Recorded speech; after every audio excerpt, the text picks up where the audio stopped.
Hey guys, welcome once again. Now in thermodynamics, we face a variety of problem where we will be given with a process equation and the specific for that process will be asked. In today's video, let's see how to solve those varieties of problems. First of all, we will be given with the equation, right? Or it might be a graph which will give us the relation between pressure volume, pressure temperature or volume temperature. Now that will be one equation given in the question, but we should keep in mind that there is always this ideal gas equation PV equals to nRT, which is always valid. So this is the second equation which is indirectly we can apply, indirectly it is given, we should know that. Next, the way to solve the problem is, let's apply first law of thermodynamics, dq equals du plus dw. Here dq equals to nc dt, where c is the specific heat and this c we need to find, and du equals to ncv dt, where cv is specific heat at constant volume, and dw we write as pdv. Now we divide n dt on both LHS and RHS part, so we get the expression for c as c equals cv plus p by n into dv by dt. So basically we need to find dv by dt and put it here. Now let's see some examples how to get ahead with the process. Now the first one says adiabatic exponent of 1 mole of an ideal gas is given, which is gamma. The volume of 1 mole of the ideal gas changes according to the law V equals to A by T, where A is a constant.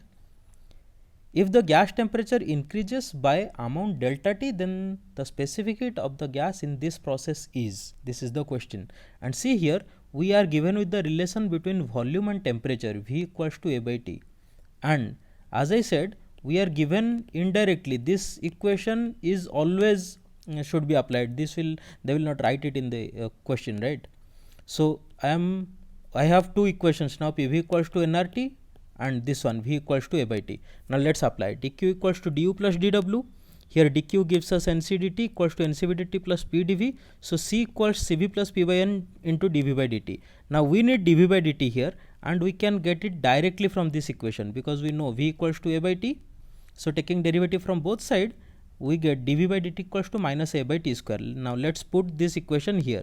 So dv by dt value we get as this much.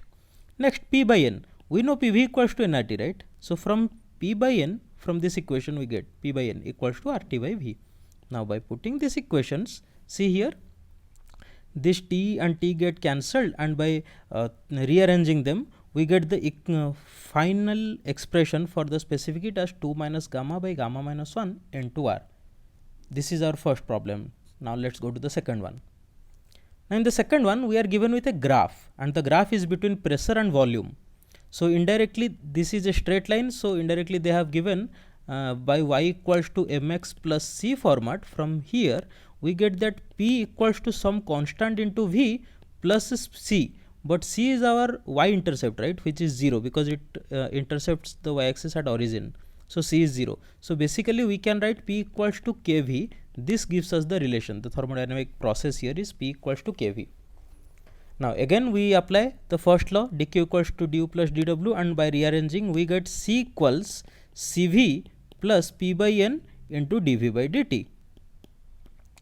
Now here the value of cv for 1 mole of ideal gas, monoatomic gas, for monoatomic gas cv value 3 by 2 r, we have put that one. Now we need to substitute these values here. Now see again, we know p equals to kv. This is what we derived from the graph, and PV equals to nRT. To find dV by dt, we need relation between V and T. So let's convert this equation and get the relation between V and T. So PV equals to nRT, right? Let's substitute this P here. So P becomes K into V, KV into V. So becomes KV square equals to nRT. Now we can take derivative on both sides, and we get dV by dt equals to nR by 2 kV.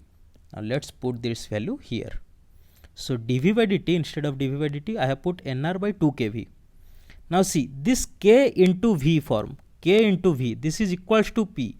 Now this kV which equals P, this P and P get cancelled, this N and N get cancelled. So basically on this side we get R by 2 only.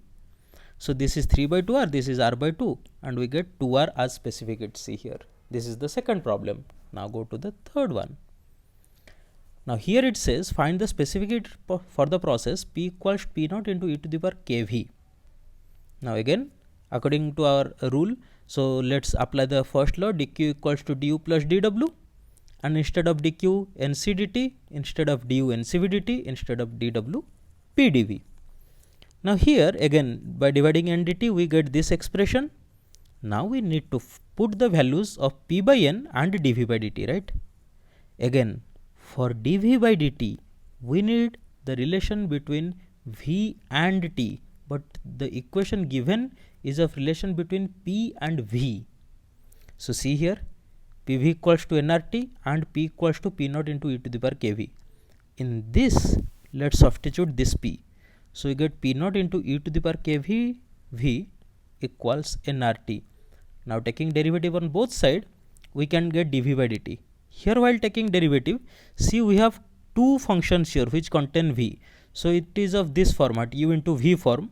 So by taking derivative u dash v plus v u dash, we have taken this format derivative and we have found out this dv by dt value. Now by putting this dv by dt here, see instead of dv by dt we wrote nr by p into k plus 1 by v. Now p got cancelled and n got cancelled. Our final expression for specific heat we got Cv plus R by 1 plus Kv. So this is all for this video.